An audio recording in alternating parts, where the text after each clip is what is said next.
Hey guys, and welcome to the Pull Up My Valentine guitar lesson library.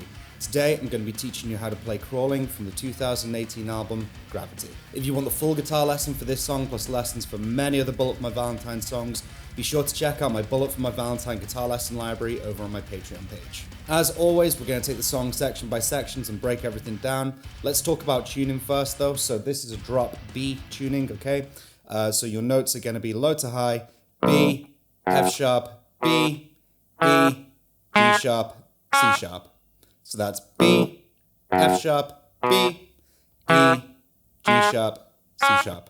It's also a great idea for you guys to have my cover open, maybe in a separate window or even the track itself, just so you can reference what's going on here and see how it's all played up to speed. So split the intro into a couple of different sections. Intro part 1 looks something like this.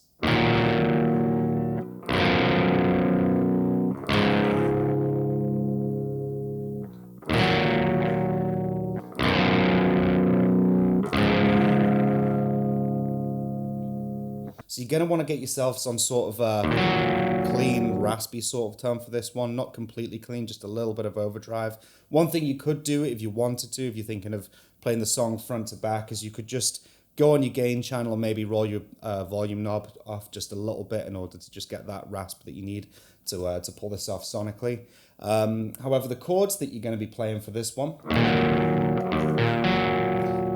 like such. So you've got your first finger, which is going to be on 4th fret, and you're going to bar that.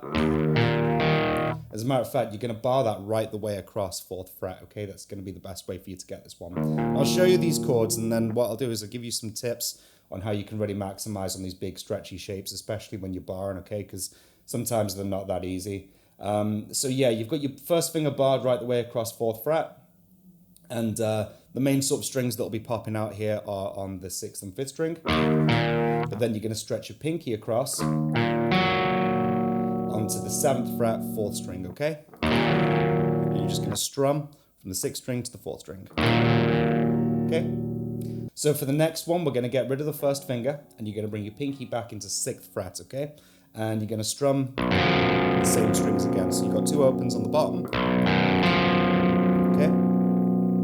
And then for the next chord, what you're going to do is you're going to leave your pinky exactly where it is on the 6th fret, 4th string, but then you're going to put your first finger on 2nd fret on the 6th and 5th string, okay?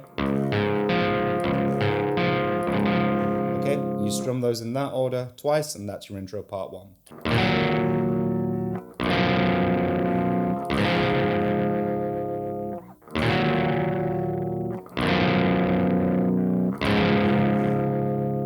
Okay, so you're going to really want to get acquainted with these big stretchy chords for this song because they pop up quite a bit.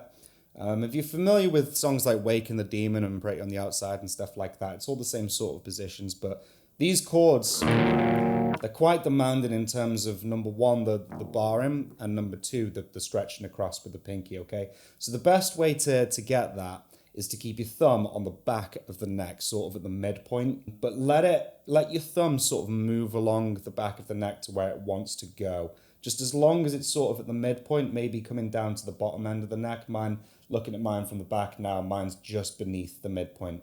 What that's going to help me do is really be able to sort of stretch my pinky up, okay? The other thing that you will get, maybe, if you're doing these a lot, is just a little bit of fatigue, especially in your barring finger. The one thing I will say for this one, because it's not like a complete bar chord where you're barring across all the strings trying to get them out, just make sure the sort of emphasis with the pressure is mostly sort of in this region here where you're only wanting the 6th and 5th string to ring out, okay? Okay. Try to avoid squeezing too hard with your thumb, because that's going to cause you to cramp up and it's going to run all up your arm and you're just going to burn out, okay? And if you're going to push from anywhere, sort of push from this sort of like region here and your first finger from this middle joint onward. Okay? And always keep your fingers nice and flat, keep them nice and low to the strings, and that's how you get the stretch. The second chord's not too difficult because it's just 1 note and 1 open strings. However, this last one where you're stretching down to 2nd fret and 6th fret, that can be a little bit of a problem spot, but again, you can probably see my thumb is really low down on the back end of that neck right there. So again, the more and more your thumb comes over, look at that, you've literally got no stretch, and no reach at all. So just keep your thumb on the back and sort of around that mid-lower point of the neck, okay? Otherwise, you're just not going to get the stretch. And just resist the temptation to bring your thumb over, because look at that. My fingers have collapsed now. It's just not going to work. And these are some tips and tricks that you can keep with you right the way through this song, because, like I said, we're going to be doing these chords quite a bit. So hopefully that's helped you with the stretching. Okay, so that is your intro part 1. Now let's take a look at intro part 2.